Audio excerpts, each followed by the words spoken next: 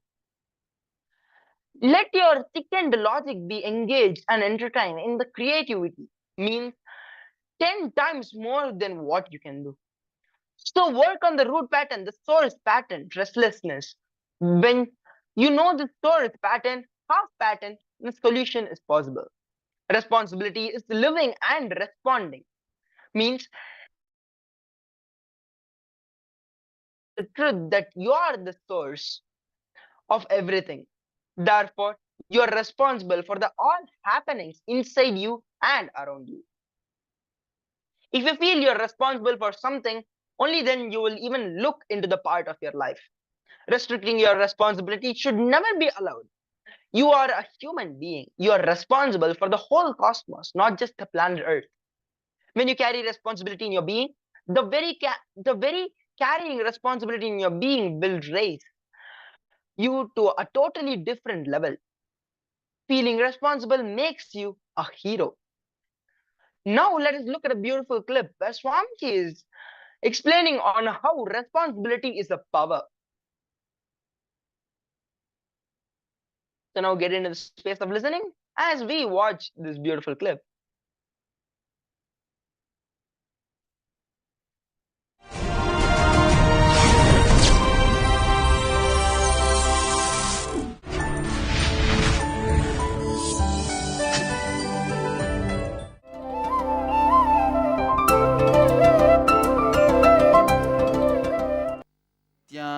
नित्यानन्देश्वर समारम्भाम् नित्यानन्देश्वरि मध्यमाम् अस्मदाचार्यपर्यन्ताम् वन्दे गुरुपरम्पराम्।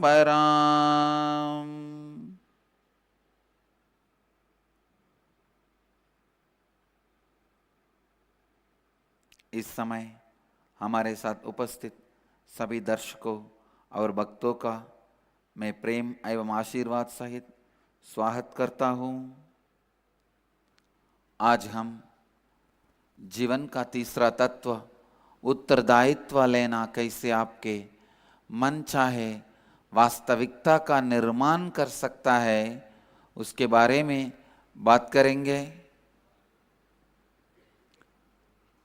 Today we will expand on the third principle, responsibility, and the unique relationship. How to manipulate the boss, that's all. How to answer the boss, how to manipulate the boss, how to stop the boss pushing him, that's all. With that only one thing, they spend their whole life and retire also. Of course, the day they join the work and the day they learn this art of not allowing anybody to make them feel responsible, they are retired. Retirement does not happen. It is not decided based on the day you stop going to the office. It is based on the day you stop taking responsibility. शक्तिशाली व्यक्ति जिम्मेदार है, शक्तिहीन लोगों को शक्तिशाली बनाने के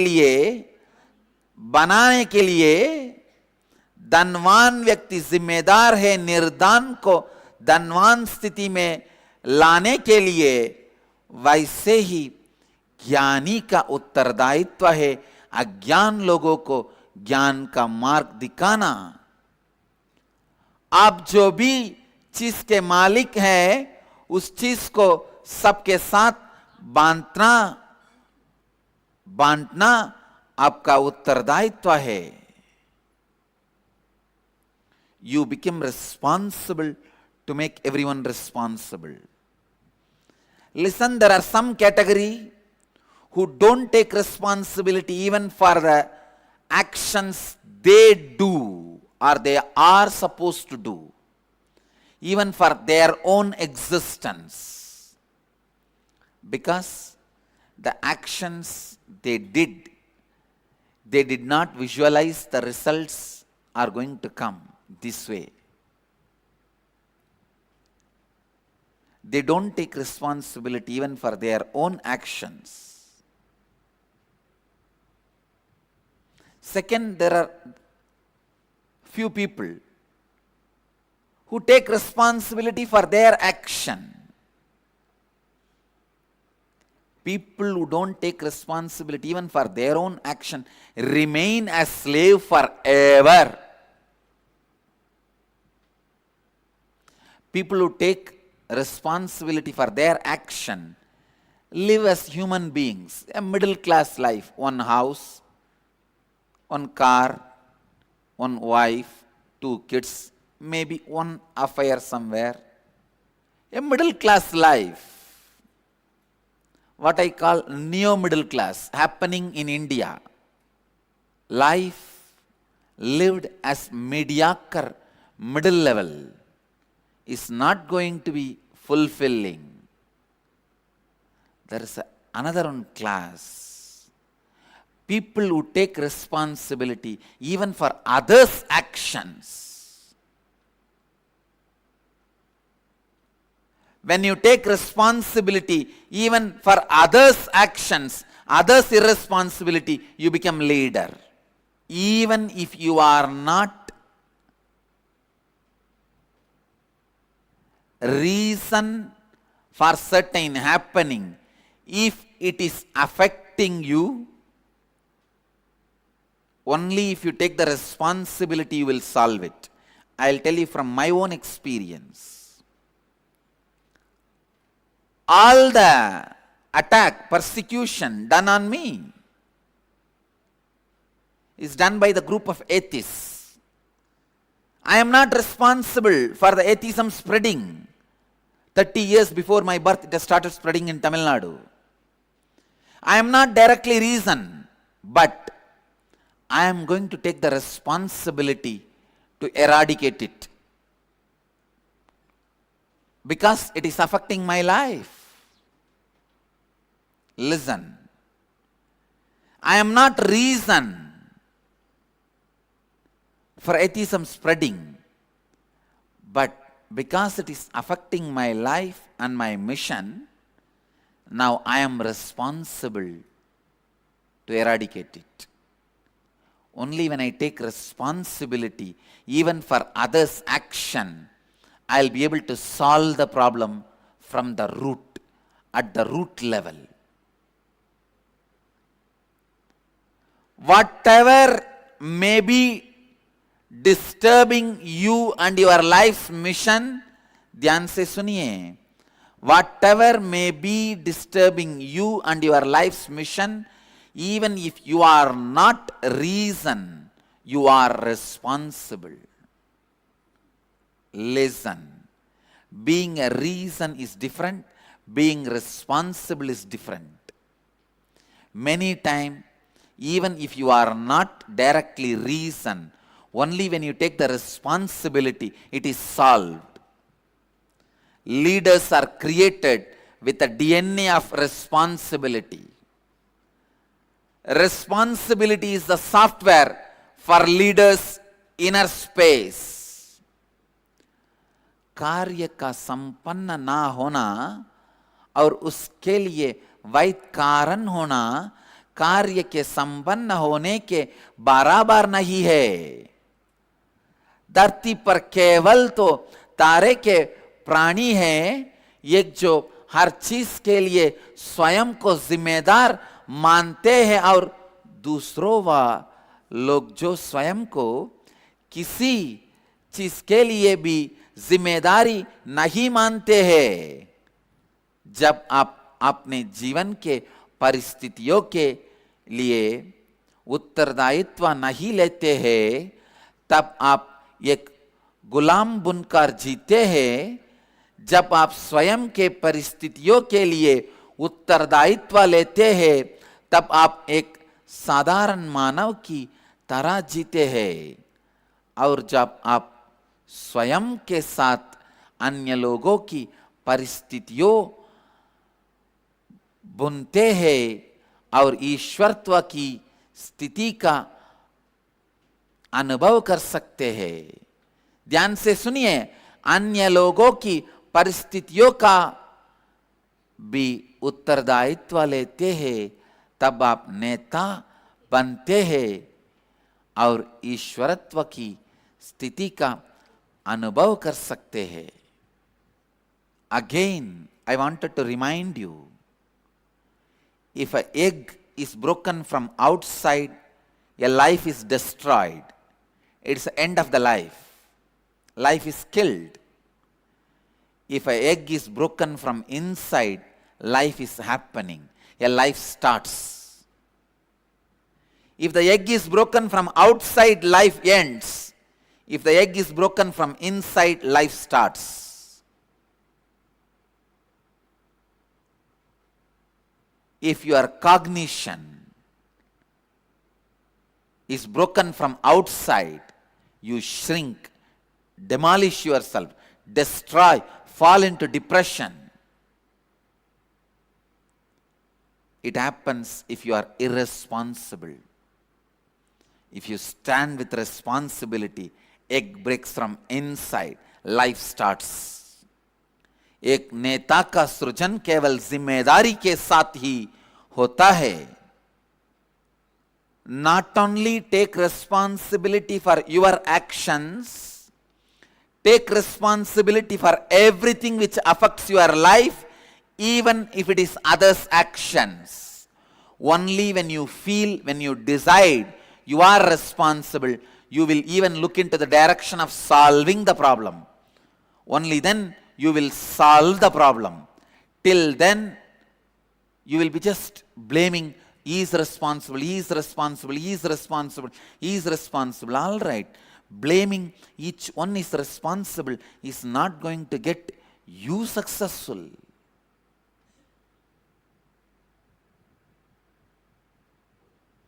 Maybe you can manage your boss, saying, he is responsible, he is responsible, he is responsible. Why we don't take responsibility? First step in our life, if you are receiving 10,000 rupees salary from your office, you think, for the 10,000 I am taking already enough responsibility. Why should I take more responsibility when they are paying only 10,000 to me? Don't be foolish.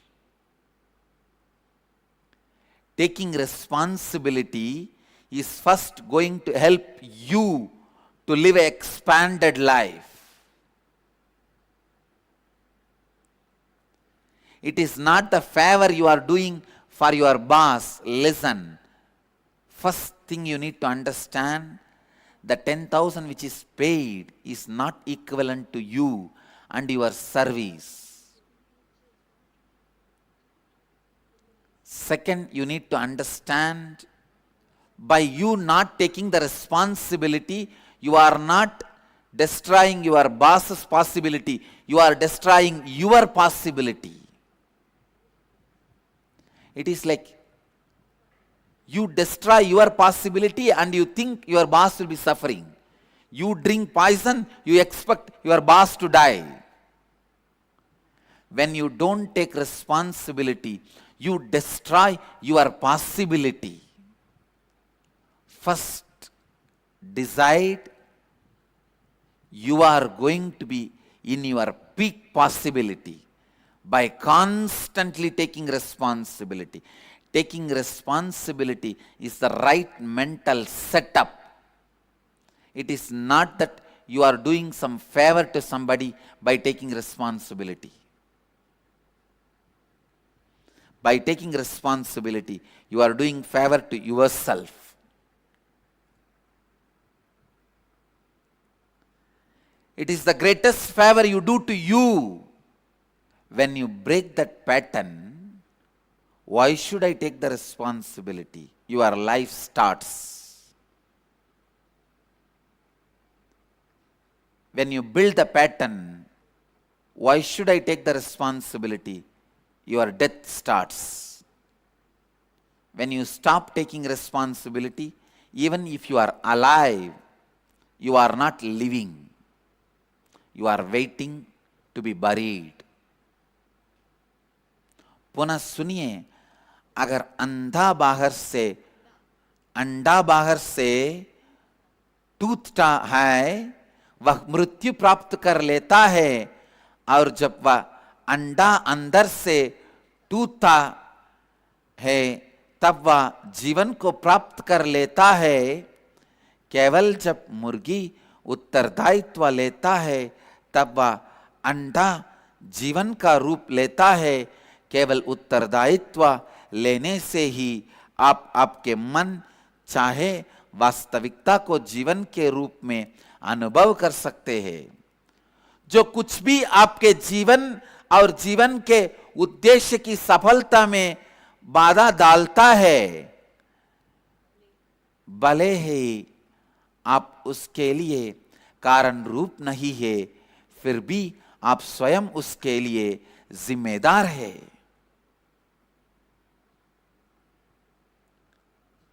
Unless you feel you are responsible, you will never look into solving any issue. Cognitive shift, unless the cognitive shift happens in you, I am responsible for everything, nothing is possible. Listen, let the cognitive shift happen in you. Let you understand, I am responsible for everything. Person who does not feel he is responsible for anything lives as slave. Person who feels responsible for money becomes Vaishya. Person who feels responsible for weapon becomes Kshatriya. Person who feels responsible for knowledge becomes Brahmana. Person who feels responsible for the whole world becomes sannyasi. Sannyasi is not a person who does not feel responsible. He is not outfit of the society. He is the overfit of the society.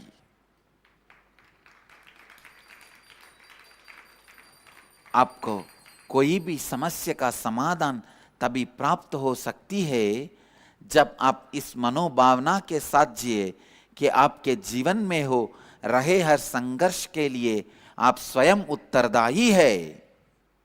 When you feel you are responsible, I tell you, even your body will be ready to be healed, not just mind. When you feel responsible, your mind will be already healed, body will be ready to be healed. Even the society will change its attitude towards you. The people with whom you live, they will change their attitude towards you. Listen. Whole world is a hologramic structure. Universe is a hologramic structure. What is there in the macrocosm is there in the microcosm. If you have seen hologram, what is the largest picture? For example, if there is a 10 meter by 10 meter hologram, if there is a picture, photograph, even if you cut that into 10 millimeter by 10 millimeter, that same picture will be there inside that. That is what I call hologram. That is hologram. The universe functions with the principle of hologram. Means whatever is in the macrocosm, the whole universe, is there just inside your body, microcosm. If you dissect, go into a small atom, the Brahmanda will be there in that Pindanda. Whatever is there in the Pindanda is there in the Brahmanda. Cosmos functions with the principle of hologram. Responsibility is the DNA which awakens the cosmic hologram in you. Macrocosmic hologram in microcosmic body. If you want to experience the macrocosmic hologram in the microcosm, awaken responsibility. When you feel responsible, your whole life changes. पूरा ब्रह्मांड एक hologram छाया है. आप उस छाया की कोई भी भाग को निकाल कर देखे तो आप देखेंगे कि वह भाग उस पूर्ण छाये की प्रतिबिंब है. Macrocosm and microcosm is just mirroring each other's possibility. इसी तरह आप भी पूरे ब्रह्मांड की एक अनोखा छाया है. केवल जिम्मेदारी से ही आपको यह अनुभव होगा.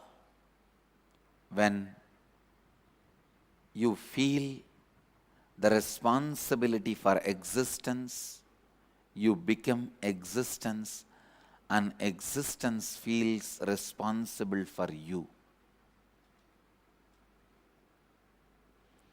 केवल जिम्मेदारी लेने से ही आपको यह अनुभव होगा कि आप पूरे ब्रह्मांड का एक प्रतिबिंब है. तभी लिसन, ध्यान से सुनिए, तभी आपको यह अनुभव होगा कि आप पूरे ब्रह्मांड के लिए उत्तरदायी है और पूरा ब्रह्मांड आपके लिए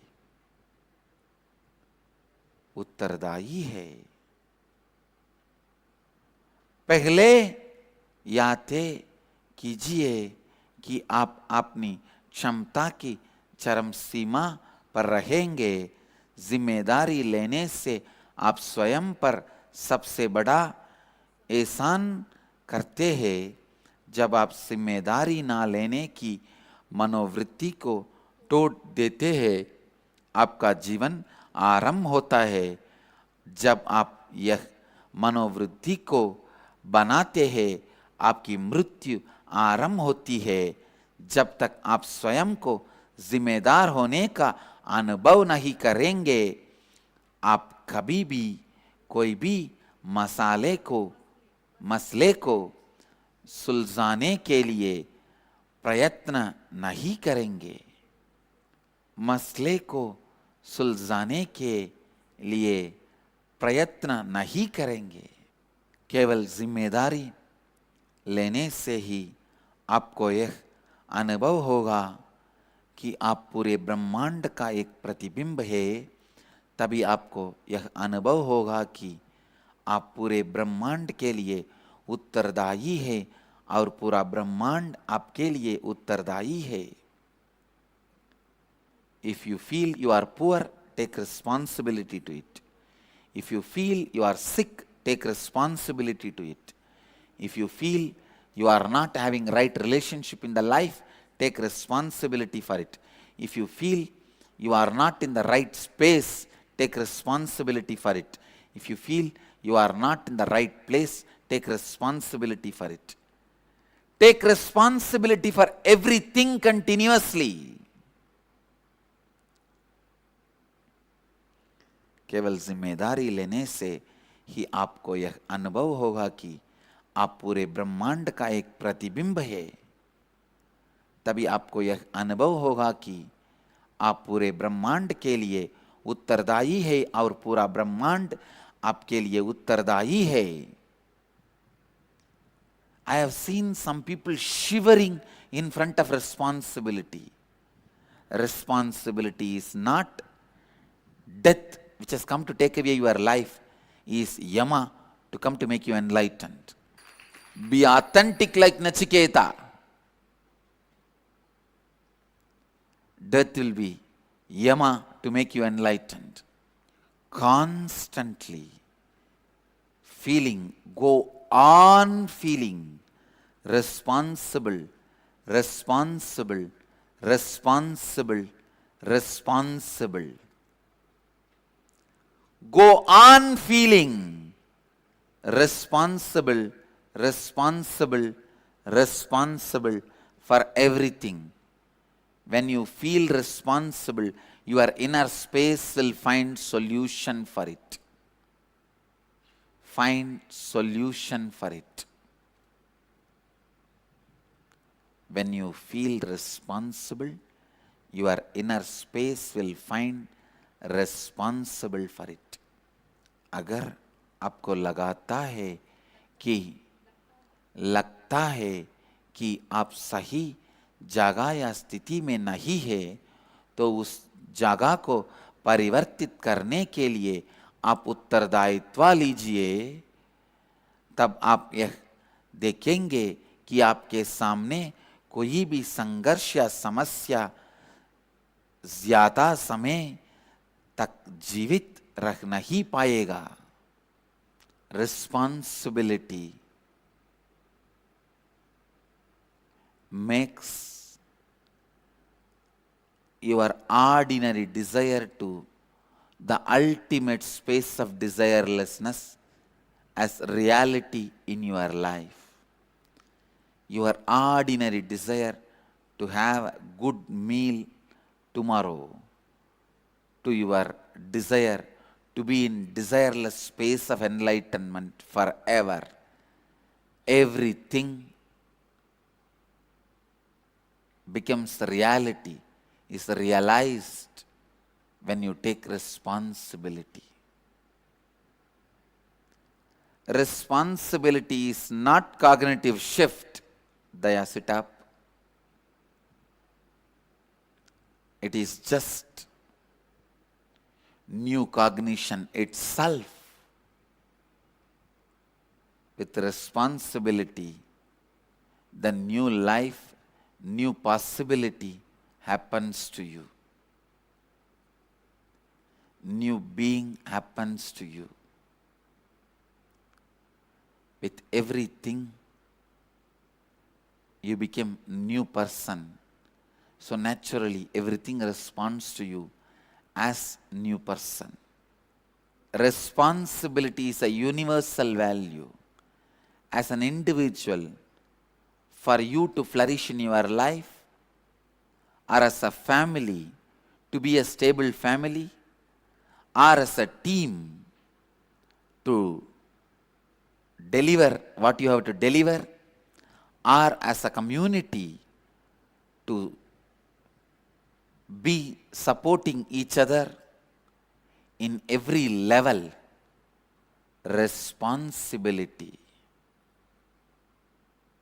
I tell you, when you serve teaching responsibility, you become leader. I have seen many people serve their whole life but never become leader. लगातार स्वयं को जिम्मेदार जिम्मेदार जिम्मेदार महसूस कीजिए. जब आप स्वयं को जिम्मेदार अनुभव करते हैं, आपका अंतर आकाश समाधान खोज लेता है. आपका अंतर आकाश इसके लिए जिम्मेदार हो जाता है.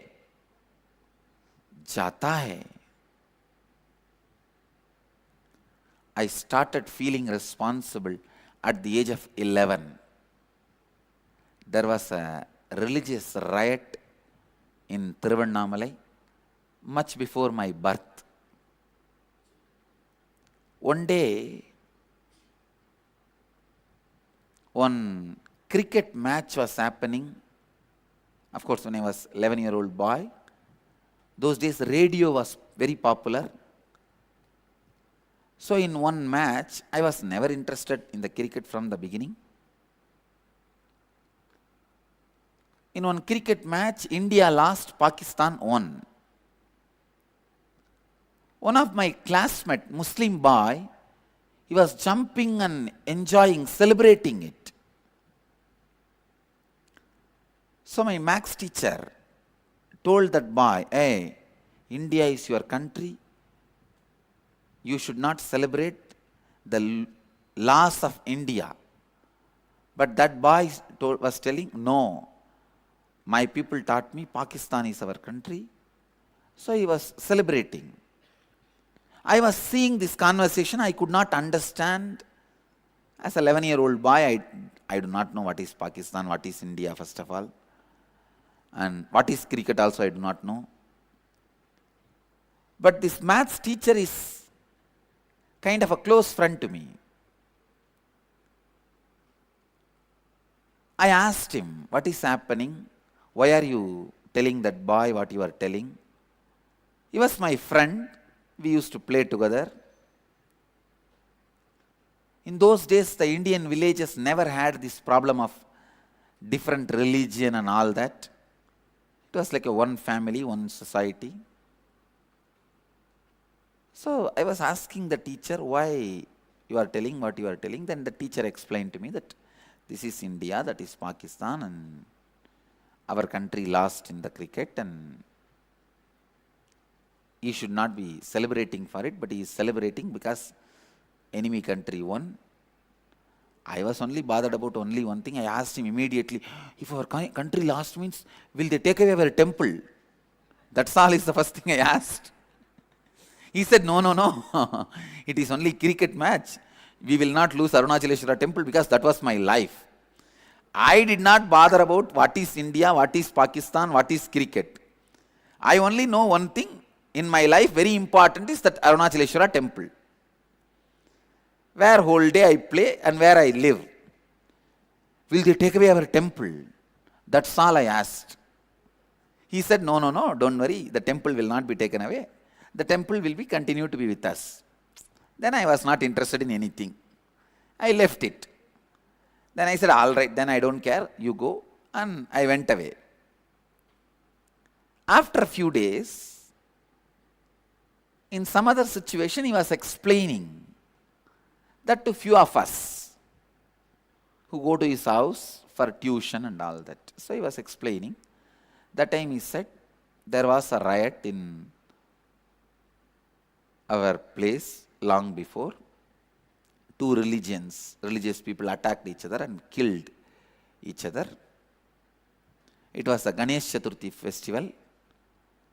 Then, first time, I was budding in responsibility.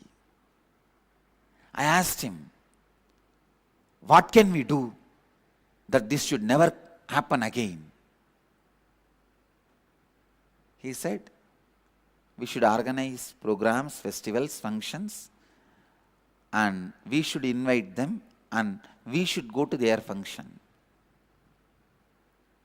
I said, yes, I'll do. And first time in my life, I organized one Ganesh Chaturthi and called some of my Muslim friends and celebrated. And then I went to the local mosque. After they finish their chanting, they will come and blow through the mouth and bless the visitors. In villages still it is there. Once they finish their Quran chanting, they will come out and blow the air by chanting Quran. So I went to attend that ritual. I tell you, after I decided to take the responsibility, even idea about me changed for myself. What I was feeling about me to me itself has changed. I was a different person. I tell you, this incident, I'll say, as more important for my happening than my spending time with Arunagiri Yogeshwara. Listen. Listen the statement I am making. I'll say this incident is more responsible for my happening. Because Arunagiri Yogeshwara, anyhow it would have happened. To realize who I am is not a big thing. But to take the responsibility for who I am is the real thing. Realizing who I am is not the real thing. Taking responsibility for who I am is the real thing. उत्तरदायित्व आपकी साधारण वास्तविकता जैसी कोई मन चाह खाने को प्राप्त करना उस स्थिति से लेकर आपकी सर्वश्रेष्ठ वास्तविकता जो हर इच्छा से परे रहने का स्थिति है, उस स्थिति में आपको परिवर्तित करता है. My experience with Arunagiri Yogeshwara was only the realization of who I am. But this incident is taking responsibility for who I am.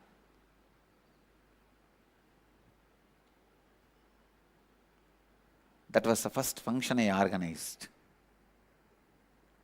I went around and collected money from all my pre-monastic family, friends, even in the street, went and called the local VIPs as a guest, the temple EVO, officers, and organized pandal, garlands, decoration items. I myself decorated with a few disciples, and all the music instruments, aarti vessels.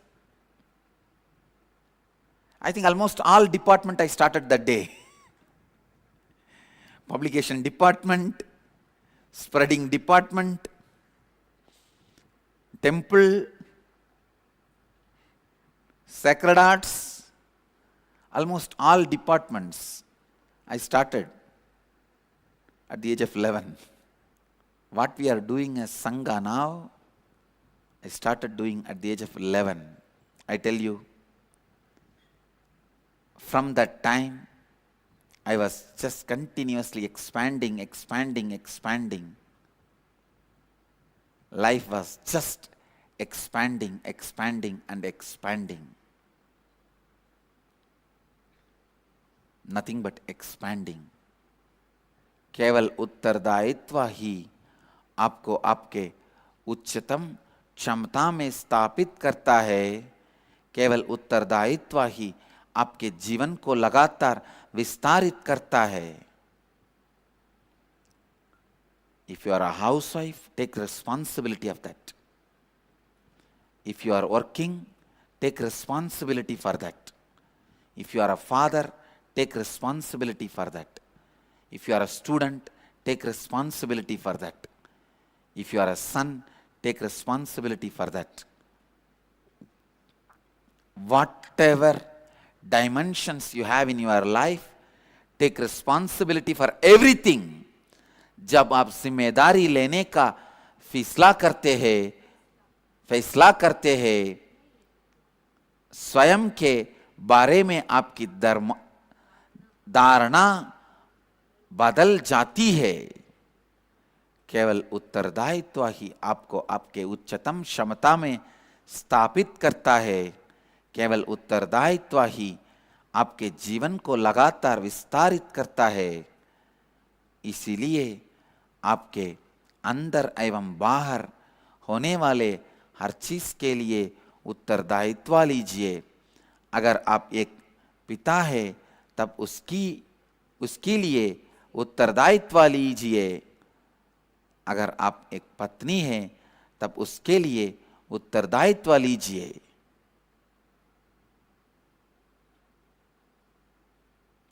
हर चीज के लिए लगातार उत्तरदायित्व लीजिए. जब आप जिम्मेदारी लेने का निर्णय करते हैं, स्वयं के बारे में आपकी धारणा परिवर्तित हो जाती है. आपकी धारणा परिवर्तित हो जाती है. Unless you experience the ultimate,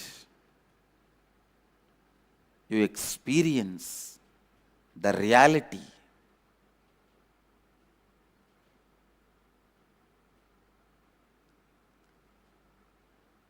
Your life is not going to end. You are not going to feel the fulfillment. You are not going to experience completion. Ultimate will happen only when you take responsibility. Only when you become responsible.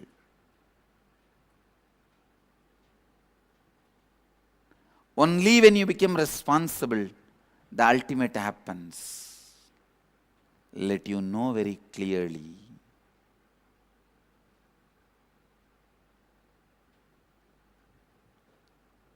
Unless you take responsibility, nothing in your life will be solved. When you take responsibility, everything in your life will start happening as you want. You will create the reality of your choice. केवल जब उत्तरदायित्व के साथ आप अपनी उच्चतम स्थिति में रहकर जीते हैं, तभी आप अपने का असली वास्तविकता से आपकी परिचय होते हैं. अपने जीवन का असली वास्तविकता से आपकी परिचय होते हैं. Yes. So, we saw how beautifully Swamiji spoke about how the responsibility is a power.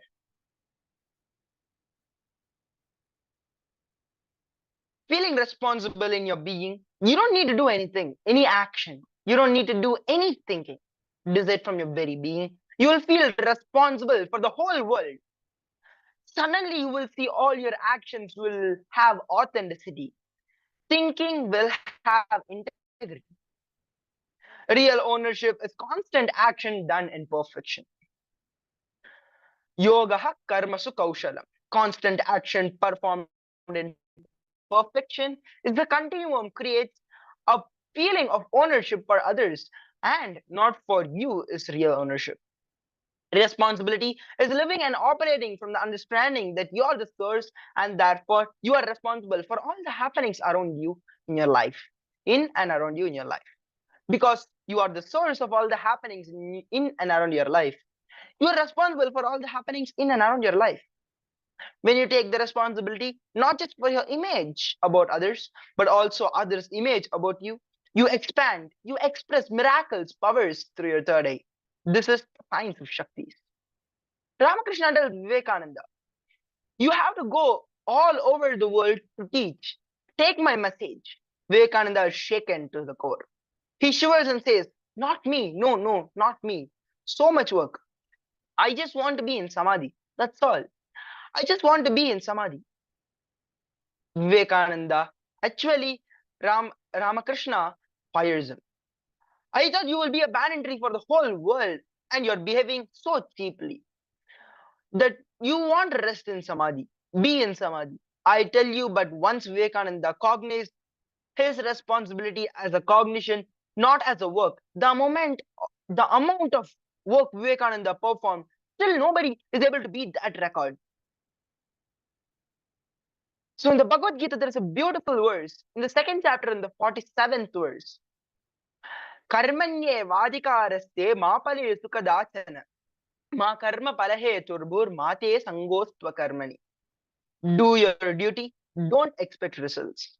Results are caused by the cognitive shift, not by the work. So with this, we'll be coming to the end of this session and we'll be entering into the preparations for darshan, where we are going to be receiving Swamiji shortly.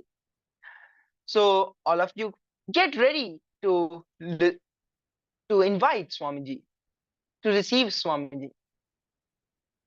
So with this, we come to the end of this session. Hope you all enjoyed this session. Thank you all. When I close my eyes, I don't remember me sitting in a golden throne. When I close my eyes, I only remember the boy, village boy with a stick on his shoulder. Mere 42-year-old village boy. Billion views. Why? Before Hindus recognize, I have created a very powerful enlightenment ecosystem. Everywhere, spiritual awakening is happening, enlightenment is happening.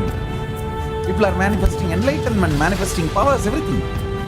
Kailasa is reviving the enlightenment ecosystem. The Kailasa will be the place where almost million power manifestors are living and running. At least 10 million temples and monasteries, which are spiritual embassies of Paramashiva.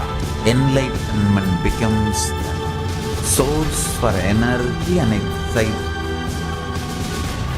A person who can make enlightenment as a source for energy and excitement for anyone is an incarnation. Whenever I wanted to speak about Kailash, I only feel like let's do the work. So let's do it.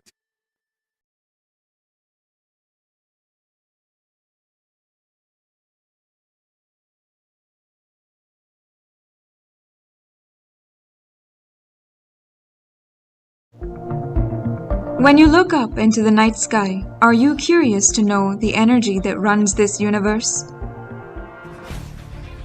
Paramashiva exists primordially as superconsciousness that pervades our universe as an eternal entity, existing infinitely and persistently throughout the cosmos. He performs the 5 cosmic acts, Panchakritya, of creation, Srishti, sovereign rulership and maintenance, Sthiti, rejuvenation, Samhara, delusion, Trobhava, and liberating grace, Anugraha, for all living entities. For 4 out of 5 of these actions, Paramashiva does not need a human body. It is only for liberating humanity. Paramashiva must come down into the human realm. Though seemingly intangible, this science of descent is still verifiable and known to Vedic rishis for millennia. According to the Big Bang Theory, the creation of the universe began from a single point, where time and space merge and the laws of physics, including gravity and time, cannot operate. This singularity is a black hole, which manifested into a Big Bang, the creation of the universe. Eventually, the entire universe will once again merge back and end in a singularity, a black hole. Astrophysicists do not know what is the exact shape of a black hole. In order to attempt to visualize it, scientists constructed the best model based on the qualities of a black hole and mathematical analysis. It is evident that the uppermost portion of the black hole is the shape of a linga. Therefore, what modern-day scientists understand as a Big Bang theory is just a glimpse of what Hindu rishis have mapped as the happening of the universe and described in the Vedic scriptures. In the Skanda Puranam, Paramashiva describes the linga as everything and therefore the whole universe has originated from it. The linga is without beginning and end, and it is the eternal Brahman. The linga supports the three worlds and holds them up. O best of devotees, one attains the highest goal by realizing the linga. The Arunachala Puranam describes how Paramashiva manifested as the infinite shaft of light to liberate Lord Brahma and Lord Vishnu. The happening of the Lingodbhava is the creation of the universe. From the pure formlessness, the Nishkala Swarupa space, Paramashiva manifested and continues to manifest everything that exists. From black hole to Big Bang, Avyakta to Vyakta, from unmanifest to manifest, and from Linga to Lingodbhava, the pure cosmic consciousness assumes a form. Ityevam nishkalam proktam param bhavamiti smritam srishtistam lokarakshartam lokasyotpati karanam sadhakanam hitartam tu svechaya grihnate tanuhu. In this way, Shiva, who is Nishkala, without any body parts, who is the ultimate supreme being, who is established in creation, who is the cause of the creation of the universe, assumes a body out of his free will for the protection of the universe and for the welfare of the spiritual seekers and devotees. On the 3rd of January in 1978, as an answer to the prayer of millions in the modern day, Paramashiva himself descended into the human form as the most perfect incarnation, the form of the Supreme Pontiff of Hinduism, Bhagavan Nithyananda Paramashivham. This grand descent was the most auspicious happening of the millennia. But how do we know that the ageless soul who landed is indeed Paramashiva himself? The answer to this question lies once again in the records held by the starry night sky. In the constellation Akila, at approximately 12:50 a.m., on the 3rd of January 1978, a supernova appeared. In the universe, 10 million light-years away from Earth, the thermonuclear explosion of a white dwarf star caused the brightest supernovas that happened after 1886. With a peak absolute magnitude of negative 19.5, this supernova was visible to the naked eye on planet Earth. Designated the name SN 1978A by astrophysicists, the supernova was visible in the night sky from the 3rd of January to January 7th. It took more than 9 months for SN 1978A to reach only its minimum brightness. It was visible for several more months after reaching its peak brightness, making it one of the longest-lasting supernovas as well. The power of this explosion even reached Earth through cosmic radiation. It produced a shock wave of rocketing high-energy particles that traveled close to the speed of light. The impact of this supernova for us on planet Earth had a positive impact with effects that are expected to last for the foreseeable future. The supernova's cosmic radiation can increase resistance to disease and reduce the risk of cancer. It is also linked to positive changes in the Earth's climate, such as increased cloud formation and increased precipitation. Whenever Paramashiva traverses dimensions and lands on planet Earth, his happening is recorded with immense cosmic events.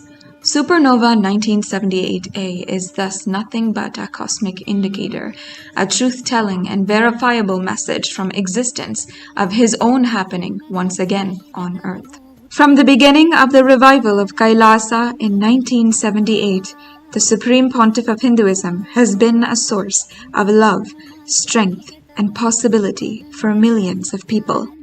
As we live every day praying to absolve the collective negativity of humankind, the Supreme Pontiff of Hinduism is the only hope. We have come thus far as human beings on our own, from amoeba to fish, fish to tortoise, tortoise to monkey, and monkey to man, with physical breakthroughs. Now, with the advent of the avatar, it is time for a superconscious breakthrough. The descent of the avatar is a catalyst for an unfathomable amount of good change that is still yet to be perceived and may never be comprehended totally by mere human beings. It can only be witnessed with sheer and simple awe. So the next time you look up into the night sky, remember the cosmic energy that runs this universe has assumed the human form and is living among us. And you too can experience this energy for yourself.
Let us all get ready. Let us all get ready to receive the darshan. I request all the participants, every one of you, to please settle down. Before we enter into the darshan, we'd like to take you all through the various platforms through which you all can post your prayers. You all can ask your blessings, requests, and wish requests to Swamiji. I request all the participants to please get your gadgets and please settle down. We'll now be walking you all through the various platforms through which you can post your blessings requests, your prayer requests, wish requests directly to Swamiji. The first one being YouTube. Please head to KAILASA's SPH Nithyananda, the official YouTube channel. Do not forget to subscribe. Here's where you'll get all the latest videos and all the latest darshans of Swamiji available. So subscribe and hit the bell icon so that you are notified every single time that there's darshan or a live satsang and that you're not missing anything. So make sure to head to this platform right away. KAILASA's SPH Nithyananda YouTube channel. Go to the live video. Make sure to click the like button and right under that in the comment section, you can post your prayers and receive direct blessings from Swamiji. The next is WhatsApp. Please head to kailasa.org, our official website. And as soon as you enter this website, you'll be prompted with the WhatsApp icon. Tap on the WhatsApp icon and here you will be led to join the WhatsApp community where you can post your prayers directly via WhatsApp to Swamiji and receive direct blessings via WhatsApp directly from Swamiji. The next is x.com, formerly Twitter. Please head to KAILASA's page, Nithyananda Paramashivam's Twitter handle. Once you go there, go to the topmost pinned tweet. And also, if you're new to this platform, make sure to click that follow button so that you don't miss out on any of the news and updates from KAILASA. Go to the topmost pinned tweet. click on the reply icon, use the hashtag AskTheAvatar, and post your prayers, your questions directly on Twitter, tagging Swamiji, and you will receive the blessings from Swamiji via Twitter. The next is Instagram. Please head to KAILASA's SPH Nityananda Instagram handle. Tap on the profile picture. It will lead you to the live video. Here in the comment section, you can post your prayers and receive direct blessings from Swamiji via Instagram. Also, make sure to click the follow button so you don't miss out on any of the beautiful photographs and the updates from the darshan, the live darshan that happens every single day. It will be directly sent to you via Instagram. The next is the Facebook page. Please head to KAILASA's page, JGM Nityananda Paramashivam Facebook page. And once you go here, go to the live video. Here in the comment section, you can post your prayers and receive direct blessings from Swamiji. Also, make sure to hit the like button and click the share button. For you, it's just a few clicks away. But that share that you do is going to enrich millions of lives. And next, to all the members, to all the global Hindu diaspora that is gathered here with us, KAILASA's parliamentary voting, welcome all of you for today's topic. Today, we've all learned about one of the most important, one of the most fundamental profound truths that Swamiji revealed to us. The conscious evolution. The conscious evolution includes every dimension of our being. And Swamiji, the Supreme Pontiff of Hinduism, revealed that for complete conscious growth, our emotions also need to evolve. That is why Hinduism has always emphasized on the importance of feeling connection. Kriya Pada, experiencing the feeling connection with the Guru or the Divine. Our question to all of you here is, how many of you, in your opinion, what is the most powerful way you can experience the highest manifestation of conscious connection, the feeling connection with the Guru? The first option being, I'm interested in experiencing the grace of devotion and deepening my connection, feeling connection with the Guru. I want to elevate my consciousness for transformative spiritual insights. I would like to deepen my Guru Bhakti, feeling connection with my Guru, the SPH, through the Kriya Pada of Hinduism. Please go ahead and click whichever option is the most relevant for you. The next is to the Chit Sabha members. What, in your experience, is your go-to method to enrich others to experience the powerful Guru Bhakti, feeling connection with Swamiji? The first one is building KAILASA in your country and enriching more people, contributing to establishing a KAILASA center and enriching individuals in your vicinity with the principles and revelations by Swamiji.